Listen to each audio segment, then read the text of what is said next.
Hello guys, welcome back to my channel. তো আজকে আমি তোমাদের সাথে একটা আইব্রো ড্রয়ের টিউটোরিয়াল নিয়ে চলে এসেছি। এটা আমাকে একজন রিকোয়েস্ট করেছিল যে দেখানোর জন্য। আমার আগের ভিডিওতে সে আমাকে কমেন্ট করে বলেছিল যে একটা আইব্রো ড্রয়ের টিউটোরিয়াল দেখাতে। তো তার জন্য আমি আজকে আইব্রো ড্রয়ের টিউটোরিয়ালটা নিয়ে এসেছি।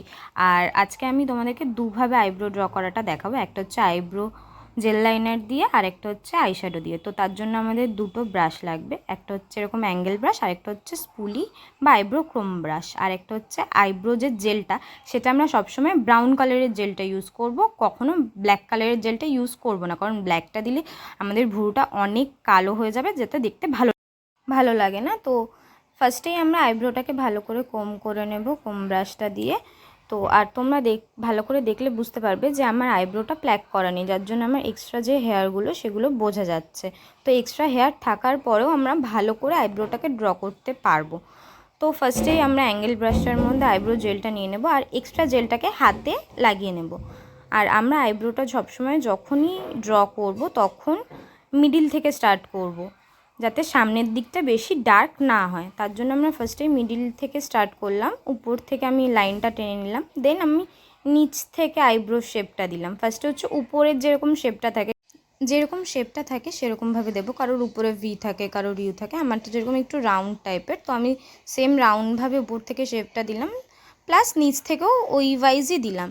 তারপরে যখন সামনেটা ড্র করব তখন ব্রাশে আর এক্সট্রা করে জেল নেব না, যেটুকু থাকবে সেটা দিয়েই সামনে যেখান থেকে ভুরুটা স্টার্ট হচ্ছে সেখান থেকে আমরা লাইনটা টেনে নেব, জাস্ট হালকা করে টানবো। তারপরে উপর থেকে ওটাকে আমি স্প্রেড করিয়ে দেবো, মানে ছড়িয়ে দেবো। উপরটাতে আর এক্সট্রা করে লাগাবো না, কারণ উপরে যদি এক্সট্রা করে আমি জেল লাগাই তাহলে আইব্রোটা আর্টিফিশিয়াল, মানে দেখেই বোঝা যাবে যে ওটা মানে আইব্রোটা ড্র করা। তাই ন্যাচারাল করার জন্য আমি হালকা করে উপরটায় ওই ব্রাশে যেটুকু ছিল সেটুকু দিয়ে করে নিলাম, আর প্লাস আমি আইব্রোটাকে কম করে নিলাম, যাতে আমার সামনের দিকেও জেল লাইনারটা হালকা চলে আসে, সামনেটা যাতে হালকা মানে কালারটার সাথে ম্যাচ করে যায়, যে ন্যাচারাল লাগে তার জন্য। আর নেক্সট আমি হচ্ছে একটা ফ্ল্যাট ব্রাশ নেব, সেটাতে স্কিন টোনের থেকে লাইট এক শেড একটা কনসিলার নেব, নিয়ে আইব্রোটাকে শেপটা আরও ভালো করে দেব। আইব্রোটাকে ওরকম নিচ থেকে যেই শেপ অনুযায়ী আমি আইব্রোটাকে কেটে নেব, প্লাস নিচ থেকেও যেরকমভাবে কাটবো, প্লাস উপর থেকেও আমি সেম ওয়াইজ শেপটাকে দিয়ে দেব।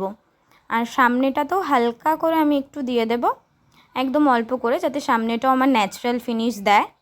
কনসিলারটা দিয়ে ভালো করে আইব্রোটাকে শেপ দেওয়ার পরে আমরা একটা ওয়েট বিউটি ব্লেন্ডার নেব।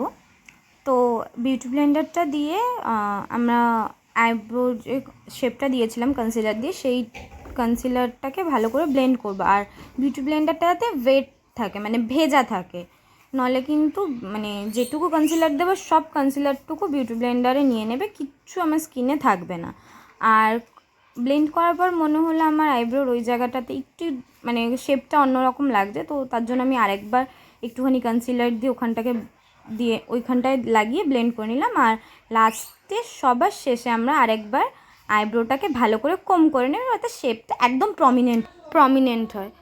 তো এরপরে আমি হচ্ছে আইশ্যাডো দিয়ে আইব্রোটা ড্র করা দেখাবো। তো যে কোনো একটা ব্ল্যাক কালারের আইশ্যাডো নিয়ে নেব, যে কোনো একটা আর ব্রাশ নিয়ে নেব ফ্ল্যাট টাইপের, সেই ব্রাশটার মধ্যে আইশ্যাডোটা লাগাবো। সেম ওয়াইজ আমি আইব্রোটাকে আগে কম করব, ভালো করে শেপটা এনে নেব, তারপরে আইশ্যাডোর যে কালারটা মানে ব্ল্যাক কালারটা দিয়ে ফ্ল্যাট ব্রাশে তো নেব, নিয়ে ব্রাশটা দিয়ে মিডিল থেকে শেপটা দেওয়া শুরু করব, যার যেরকম শেপ আছে।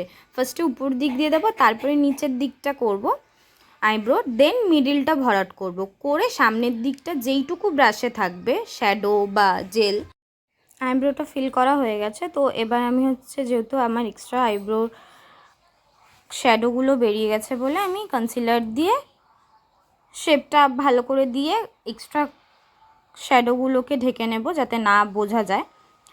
তো ভালো করে এই যে আমি নিচ থেকে ফার্স্টে কনসিলারটা দিয়ে শেপটা নিয়ে নিলাম, দেন উপর থেকে শেপটাকে দিয়ে দেবো কনসিলারটা দিয়ে, আর সামনে থেকেও দিয়ে দেবো।